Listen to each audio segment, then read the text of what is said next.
Hello दोस्तों। स्वागत है आपका हमारे यूट्यूब चैनल कॉमिक फ़ैन पर। चलिए दोस्तों शुरू करते हैं महाबली भोकाल की कॉमिक्स तुरीन लौट आई तुरीन का तीसरा और अंतिम भाग। चलिए शुरू करते हैं। एक रास्ता है, इस लक्ष्य भेदी बान को किसी ऐसे रास्ते पर भेज दिया जाए कि वह कभी लौटकर वापस ही ना आ सके। और ऐसा रास्ता है पाताल लोक। और इस लक्ष्य भेदी बान को पाताल लोक भेजने के लिए मुझे अधिक परिश्रम नहीं करना होगा, मात्र इसका मुंह पृथ्वी की तरफ करके इसे छोड़ना होगा। बाकी का काम अपने आप हो जाएगा। जमीन को फोड़ने के साथ ही भड़ाक उस बाण की पाताल यात्रा शुरू हो गई थी और यहाँ सभी ने राहत की सांस ली थी। आप सही समय पर आ गए महाबली, वरना उस लक्ष्य भेदी बाण ने तुरीन बहन का पता नहीं क्या हाल किया होता। वह लक्ष्य भेदी बाण यहाँ आया कैसे, किसने चलाया उसे? खोज की गई लेकिन कहीं कुछ नहीं मिला। आपके भवन के दूर दूर तक किसी के भी होने के कोई प्रमाण नहीं मिले हैं। इस बात से साफ है महाबली कि उस लक्ष्य भेदी बाण को छोड़ने कोई बाहर से आपके महल तक पहुंचा हो। ऐसा नहीं हो सकता। कहीं ऐसा तो नहीं महाबली, उस लक्ष्य भेदी बाण को छोड़ने वाला आपके महल में पहले से ही मौजूद है। ऐसा नहीं हो नहीं नहीं, ऐसा नहीं हो सकता। फिर भी देख लेने में क्या बुराई है महाबली? ऐसा है तो मैं स्वयं ही यहाँ जांच करके देख लूँगा। तुम सब जा सकते हो। जो आज्ञा महाबली। क्या प्रमुख द्वारपाल का कहना सही है? तुरीन पर लक्ष्य भेदी बाण छोड़ने वाला क्या वास्तव में ही मेरे इस घर में ही मौजूद है?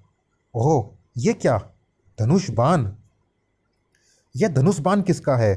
कहीं किसी उसी का तो नहीं जिसने तुरीन पर लक्ष्य भेदी बाण छोड़ा था? कैसी बातें कर रही हैं आप स्वामी? आप इस धनुष बाण को नहीं पहचानते? ये सलोनी बहन के धनुष बाण है। जब से वे यहाँ आई है ये धनुष बाण तो यहीं रखे रहते हैं।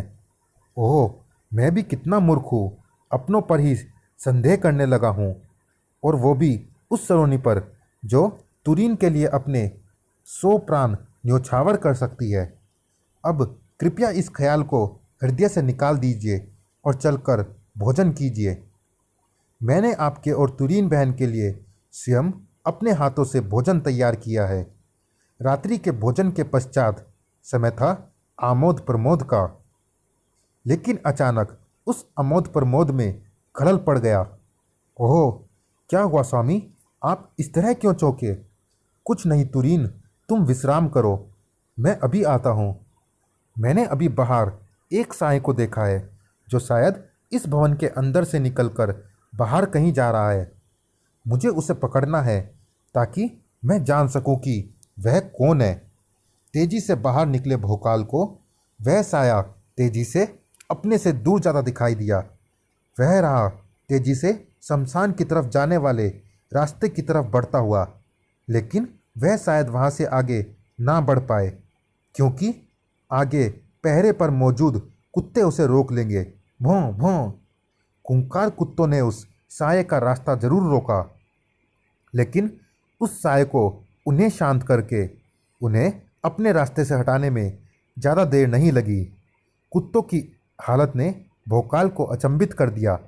ओह, बड़ा ही अनोखा तीरंदाज है वह, जिसने पहले अपने बाणों से दोनों कुत्तों का मुंह भर दिया और फिर इन बाणों से बिना इनके शरीर पर घाव किए इन्हें शांत कर दिया। ओह नहीं, ये बाण, इन बाणों को तो मैं अच्छी तरह पहचानता हूँ। ये बाण तो सलोनी के हैं। सलोनी के बाण? तो क्या वह सलोनी है?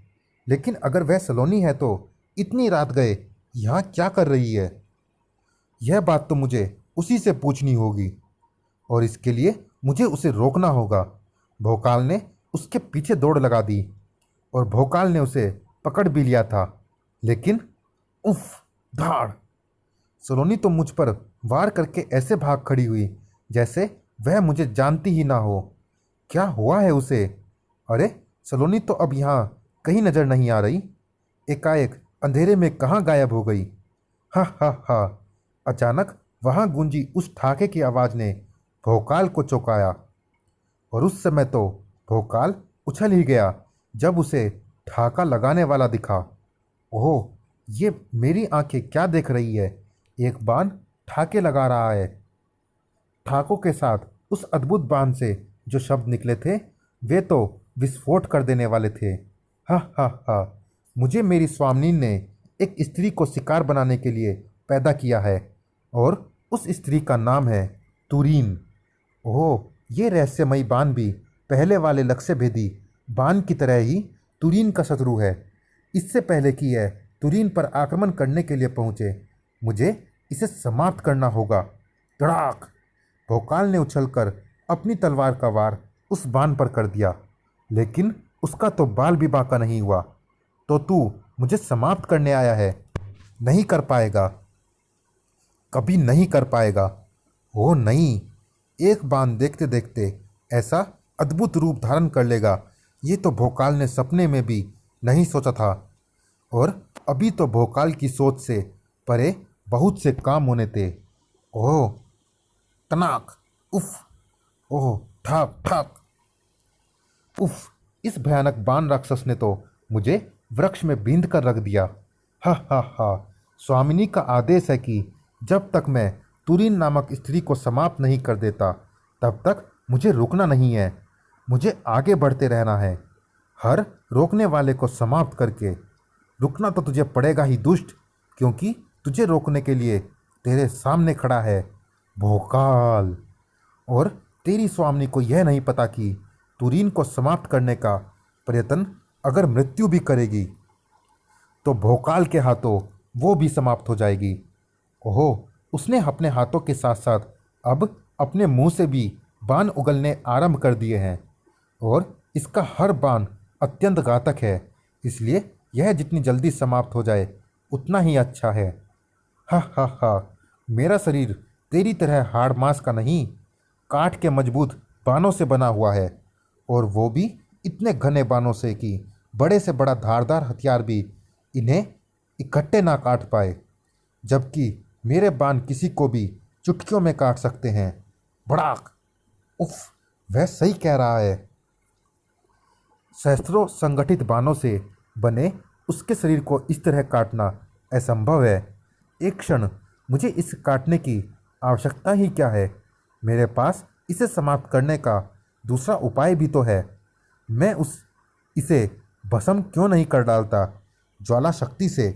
ज्वाला शक्ति के छूते ही बाणों से बना बाण राक्षस धू धू करके जल उठा। आ! कुछ ही पल लगे उसे राख होने में। अचानक भोकाल का चेहरा चट्टान की भांति कठोर होता चला गया। शायद मैं जानता हूँ कि इसकी स्वामिनी कौन है। कौन है वह दुष्टा जो तुरीन को समाप्त करना चाहती है, और मुझे पता है कि वह मुझे कहाँ मिलेगी। भोकाल के कठोर कदम जब वापस लौटे उस समय सूर्य ने अपनी पहली किरणें बिखेरना आरंभ कर दिया था, और सूर्य की पहली किरणों के आरंभ के साथ ही सलोनी का व्रत समाप्त होना था। तुम्हारी दीर्घ आयु के लिए रखा गया मेरा व्रत पूरा हो गया तुरीन बहन। कृपया मेरे हाथों से जल ग्रहण करके मुझे अनुग्रहित करो। ओहो, अब यह ढकोसला करने की कोई आवश्यकता नहीं है सलोनी, क्योंकि मैं जान चुका हूँ कि तुम तुरीन की दीर्घ आयु नहीं, तत्काल मृत्यु चाहती हो। स्वामी, ये आप क्या कह रहे हैं? वही जो सत्य है, और सत्य यह है कि तुरीन की वापसी ने तुम्हारे मन में सोतिया डाह की आग लगा दी, और उस आग को बुझाने के लिए तुमने तुरीन के लहू से होली खेलनी चाहिए। लेकिन अब तुम्हारी पोल खुल चुकी है। आप क्या कहना चाहते हैं स्वामी? यह अभी तक मेरी समझ में नहीं आया। भोकाल ने समझाया तो रात्रि को मैंने क्या किया इसके लिए मैं स्वयं चकित हूँ स्वामी, क्योंकि रात्रि को मैं अचानक निद्रा में चलने लगी थी। इसका पता तो मुझे तब लगा जब मैं एक जगह ठोकर खाकर गिरी, लेकिन निद्रा में भी मैं आपका और तुरीन बहन का अहित सोचूंगी, ऐसा कदापि नहीं हो सकता। ऐसा ही हुआ है और इसका प्रमाण मैं स्वयं हूँ। इसलिए मैं तुम्हें आदेश देता हूँ कि तुम इसी समय वनों में अपने पिता ऋषि अखिलेश के पास लौट जाओ। वापस लौट जाओ। सलोनी के लिए वह तानाशाही आदेश देकर वहाँ से जाता भोकाल क्या जानता था कि उसके सामने एक ऐसी घटना घटने वाली थी जो उसकी विचारधारा को बदलने वाली थी। आई, संभल कर रूपसी। उफ, तुरीन बहन के लिए नाश्ता लाने की शीघ्रता में देहरी से ठोकर लग गई। ठोकर से तुम्हारे पाँव की उंगलियों में चोट लग गई है रूपसी, रक्त निकल रहा है। तुम्हें इस चोट पर लेप लगवाने के लिए वैद्य राज के पास जाना चाहिए। ओह, अचानक बुरी तरह चीहूका भोकाल। क्या हुआ स्वामी, आप इस तरह क्यों चौंके? कुछ नहीं, तुम जाकर वैद्यराज से अपनी चोट पर औषधि लगवाओ। भोकाल ने तुरंत ही अपने आप को संभाल तो लिया, लेकिन उसका मस्तिष्क अभी तक साए साए कर रहा था। उफ, क्या मैंने जो देखा वो सत्य है? क्या ऐसा हो सकता है? हो सकता है, कुछ भी हो सकता है, परंतु मैं इसे तब तक नहीं मानूंगा जब तक सारी सच्चाई मेरे सामने नहीं होगी, और सच्चाई को सामने लाने के लिए मुझे प्रतीक्षा करनी होगी। रात्रि की, रात के अंधकार में भी भोकाल की आंखें कुछ भी देखने के लिए सतर्क थी, और वे आंखें जो देखना चाहती थी वह दिखा भी। वह अपनी शैया से उठकर अपने स्नान कक्ष की तरफ जा रही है। रात्रि के तीसरे पहर में स्नान कक्ष में जाने का क्या तात्पर्य है? सर, ओह नहीं, रूपसी के स्नान घर में एक गुप्त रास्ता है। यह रास्ता यहाँ कब बना, मुझे तो इसकी कोई खबर नहीं है। ओह, रूपसी उस रास्ते में प्रवेश कर गई। यानी पाजेब का जो टूटा घुंघरू मुझे पेड़ के पास मिला था वह रूपसी की पाजेब से ही टूटा हुआ है। रूपसी ही वह महिला है जिसने तुरीन को समाप्त करने के लिए राजरथ के अश्वों को शैतानी रूप दिया।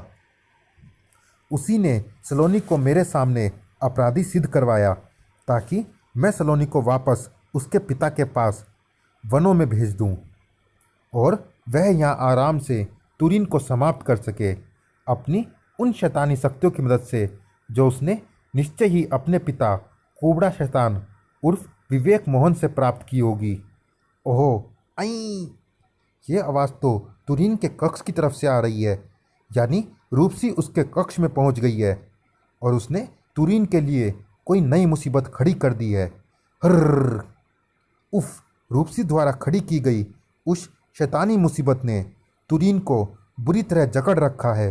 ही, वह अकेली उससे नहीं निपट पाएगी, मुझे भी जाना होगा। ओह, यह तो बहुत शक्तिशाली और भयंकर है। अब तो इसे समाप्त करने के लिए मुझे बोलना ही होगा। भोकाल अपने महागुरु का नाम पुकार पाता उससे पहले ही वह भी तुरीन के साथ उसी मुसीबत के शिकंजे में फंस गया। उफ, इसने तुरीन के साथ साथ मुझे भी जकड़ लिया है, परंतु जिस तरह यह मुसीबत तुरीन के साथ व्यवहार कर रही है वैसे मुझसे नहीं कर रही। इसके व्यवहार से साफ लगता है कि यह अपने शिकंजे में फंसाकर मुझे मात्र रोके रखना चाहती है, लेकिन तुरीन को टुकड़े टुकड़े करके मार डालना चाहती है। लेकिन जो वह चाहती है उसमें वह कदापि सफल नहीं हो पाएगी। मैं उसे सफल नहीं होने दूंगा। भोकाल जिसे असफल करने में जी जान से जुटा हुआ था, उसे असफल किसी और ने किया। कड़ाक! आह! भोकाल और तुरीन तुरंत ही इस मुसीबत से आज़ाद हो गए, और उस समय तो भोकाल और तुरीन की आंखें आश्चर्य से फट पड़ी जब सलोनी, रूपसी, अगर तुम वहाँ हो रूपसी, तो फिर यह कौन है? अभी इसका रूप भी सामने आ जाता है। हमें आपकी दृष्टि में खलनायिका सिद्ध करने वाली और तुरीन बहन की हत्या का प्रयत्न करने वाली यह स्त्री है पड़ोसी राज्य विवेकनगर की रानी चंद्रलता। रानी चंद्रलता राजा विवेक मोहन उर्फ कोबड़ा शैतान की पत्नी। रूपसी, तुम्हारी माँ? हाँ महाबली, दुर्भाग्य से यह स्त्री मेरी माँ है। जब आप मेरी पाजेब को देखकर चौंके थे, मैं तभी समझ गई थी कि कोई गड़बड़ है, क्योंकि यह पाजेब मैंने कुछ दिन पहले ही भेंट में इस स्त्री से ली थी जो है तो मेरी माँ, परंतु इसने जो कृत्य किया है वह किसी चुड़ैल से कम नहीं है। हाँ, मैंने अपने पति कोबड़ा शैतान की शैतानी शक्तियों की सहायता से चुड़ैल जैसे कृत्य किए हैं, लेकिन यह सब मैंने तेरे लिए किया है पुत्री, क्योंकि मैं नहीं चाहती थी कि पहले से ही एक सौत को झेल रही मेरी बेटी के सिर पर एक और सौत का बोझ बढ़े। इसलिए मैंने अपने पति की शैतानी शक्तियों की सहायता से उसे तुम्हारे जीवन से सदा के लिए दूर करने की ठान ली। लेकिन जब शैतानी शक्तियाँ बेकार हो गई तो मैंने इस राज्य में मौजूद अपने गुप्तचरों की सहायता से तुरीन को अपशकुनी सिद्ध करने का षड्यंत्र रचा। जब मुझे उसमें भी सफलता नहीं मिली तो फिर मैंने अपने षड्यंत्र की जड़ों को तुम्हारे महल में प्रवेश करवा दिया, और उसके लिए मैंने यहाँ गुप्त तरीके से पहुँचने के लिए एक सुरंग का निर्माण किया। तुम्हें उस सुरंग के बारे में बताना आवश्यक था, लेकिन उस विषय में तुमने जब मुझ पर संदेह किया तो मैंने तुम्हें समझाया कि मैं तुम्हारी महाबली तुरीन और सलोनी की दीर्घायु के लिए एक विशेष यज्ञ कर रही हूँ, और चूंकि किसी को पता लगने से इस यज्ञ का प्रताप नहीं मिलेगा, इसलिए मेरा इस तरह गुप्त तरीके से तुम्हारे महल में आना आवश्यक है। मैं तुम्हारे परिवार की लंबी आयु के लिए गुप्त यज्ञ कर रही थी। इसी बात से प्रभावित होकर तुमने मेरी बात मान ली। रूपसी को मालूम नहीं था कि वास्तव में महल में आकर मैं तुरीन को मारने का षड्यंत्र रच रही थी। उसी षड्यंत्र के तहत मैंने सलोनी के एक बाण में अपनी शैतानी शक्तियाँ भरकर उसे लक्ष्य भेदी बाण बनाया। सलोनी को अपनी शक्ति से सम्मोहित करके उसे नींद में चलकर शमशान पहुंचने के लिए विवश किया, और फिर वहां उसके बाण में शैतानी शक्तियाँ भरकर उसे बाण राक्षस का रूप दिया। सलोनी को लक्ष्य बनाकर सलोनी को भी महाबली के जीवन से निकालने का मेरा उद्देश्य था कि जब मैं तुरीन को समाप्त कर दूं तो एकमात्र मेरी पुत्री ही महाबली की पत्नी कहलाए। इसने जो पाप किया है महाबली, उसका आप इसे जो चाहे दंड दे सकते हैं। इसका तो एक ही दंड है रूपसी, इसे अपने किए पर पश्चाताप करने के लिए जीवित छोड़ दिया जाए। समाप्त। चलिए दोस्तों, इस भाग में इतना ही। ये कॉमिक्स आपको कैसी लगी आप हमें कमेंट बॉक्स में ज़रूर बताइएगा। और दोस्तों, जिन्होंने अभी तक हमारे चैनल को सब्सक्राइब नहीं किया है, चैनल को सब्सक्राइब ज़रूर कीजिएगा, ताकि आने वाली कॉमिक्स की अपडेट आपको समय पर मिल जाए। मिलते हैं फिर किसी अन्य कॉमिक्स में, तब तक के लिए धन्यवाद।